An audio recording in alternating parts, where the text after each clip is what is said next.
Hello, I'm Mark and I'm from Todd's Botanics. We're going to do a short video for you today about cannas and the propagation of them. Cannas are a leafy plant. We get huge amounts of growth during the summer. Very colourful leaves and flowers. There's some images on the screen for you to see of the different colour flowers. We've got all sorts of leaf colour, greens, reds, purples, variegated leaves. Let me show you. So this is the leaf. It's a bit holy at the moment because the bugs have been at it in the winter. But that's Canna Annii. We've got something with a nice dark shiny leaf, Canna Australia. One of the variegated ones. This is I know this is Canna Pretoria, also known as Striata, Bethany, or Tropicana Gold. But in my mind, the real name for this is Canna Pretoria. And you've got Canna Durban, which is probably the best seller of all of the cannas. This amazing multicoloured leaf. We haven't got much in the way of flowers to show you because it's still very early. So these are some of the different flowers. This is one of the best ones. It's just opening, so you can just see the true colour. This is called Canna Golden Orb. It's an amazing colour plant. Flower. So this is off a President, so it's an orange flower, starting to go over some of these, so you can pull those off, clean the flower up. Something here, this is Creta, part of the Island series. It's a really good, really bright red on a green leaf, and this is just opening. You can see all these are still to open, but this is the orange flower that will open and be quite blousy, which is the same flower for both of these two, the Pretoria and the Durban. So we've got lots of colour choice in flower, lots of colour choice in leaf, and lots of choice in height. So we've got ones like the Happy series, which are all dwarf, compact ones, will grow to about that size, ideal for a container. Or you've got ones like the Canna Musifolia, which we're going to talk about in a minute, that will grow, well, I mean, it'll be hitting the roof in this tunnel by July.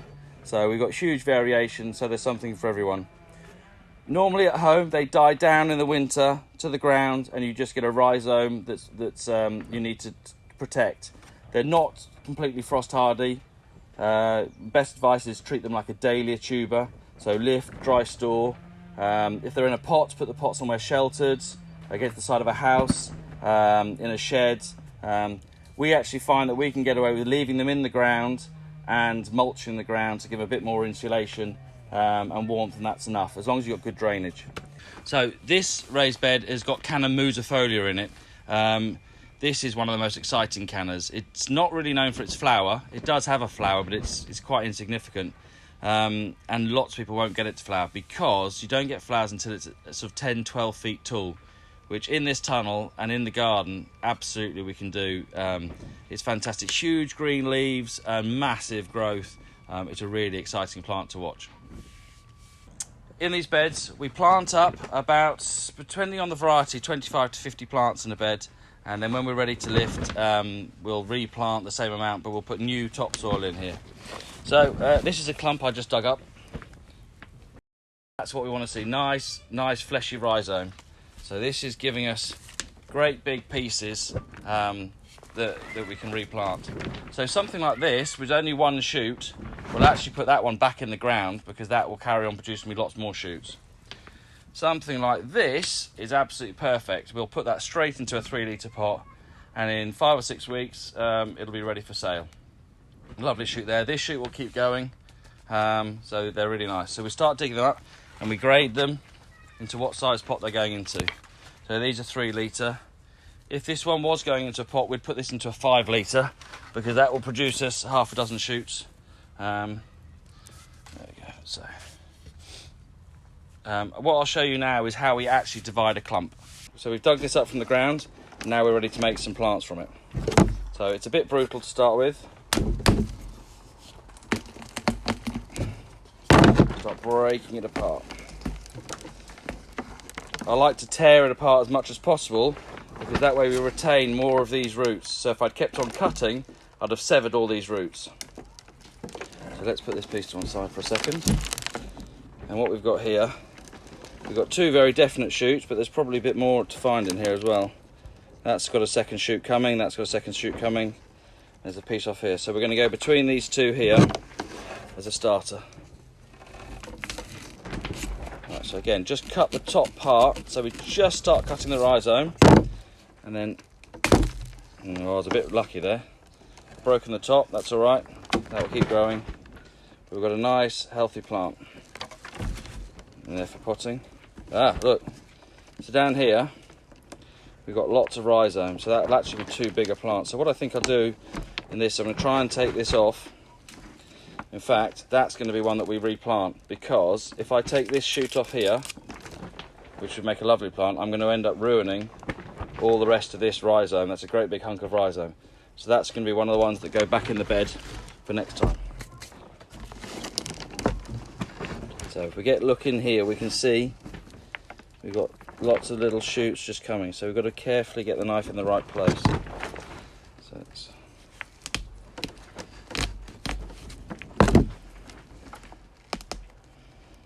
Okay, that's absolutely perfect. That's exactly what I'm looking for. Nice strong shoot, lots of root. They'll be rooted in a few weeks.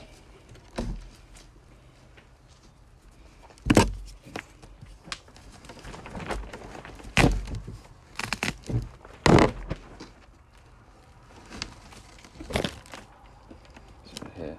Now, rather than cut this, because I'm going to risk doing too much damage to these roots, I'm going to twist it off like you would when you're picking an apple and you get it and twist it off the branch. So that one we'll actually put back in this bed because he's a bit too small to go into a 3 litre. We do a 1 litre range as well, but for Canna Production it grows so quickly, putting it into a 1 litre is a bit of a waste of time, because it would need to be repotted in weeks. So there's a perfect one for 3 litre there. So these bits of rhizome, they're a bit damaged now, but there's still growth in there. That will probably still grow and produce a plant. But what we'll do is that'll be one of the ones we put back in the ground. I wouldn't want to put that in a pot. I'm going to cut away some of this old growth. You can see it's still very fleshy. It holds moisture really well. The benefit of that is if you're not very good at watering them in pots, they hold their moisture. The other great thing is they can cope with being overwatered. So you could literally stand these in a pool of water and they would cope with it. That.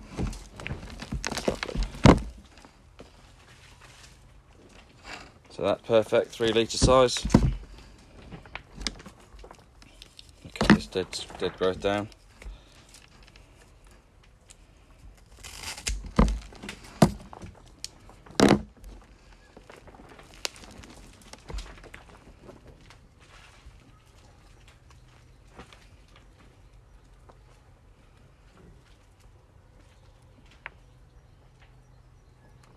So again, that's going to be something I'm going to put back in the ground.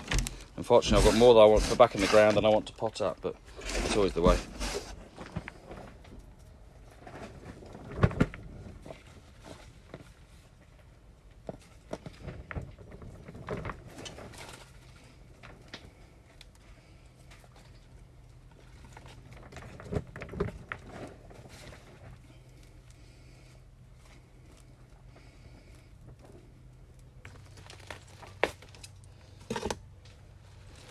Disaster. I've cut through a healthy shoot. Oh, that's upsetting when we do that. I've ruined that one.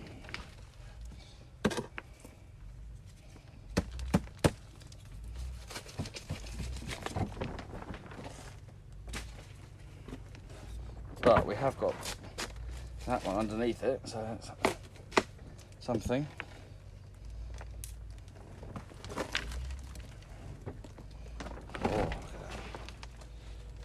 Gold. 3 healthy shoots, absolutely perfect. That's a replant. And that's what I'm looking to achieve. Nice strong healthy growth, more shoots coming from the base, lots of root, nice chunky bit of rhizome. That will make an absolutely fantastic plant in a 3 litre pot. I might as well talk about our new pots while we're at it. We've moved to a bag system, because they're made from recycled plastic and they are a lot thinner than a pot, so we're physically using a lot less plastic. So I know there's other options, tote pots, recyclable pots. We felt that it's more realistic that people will not recycle a pot, so we start with a recycled product. We think that's a better way around, but we'll see how we get on. They're a bit more fiddly to pot with, but the plants like it. They're nice and deep. They're good pots.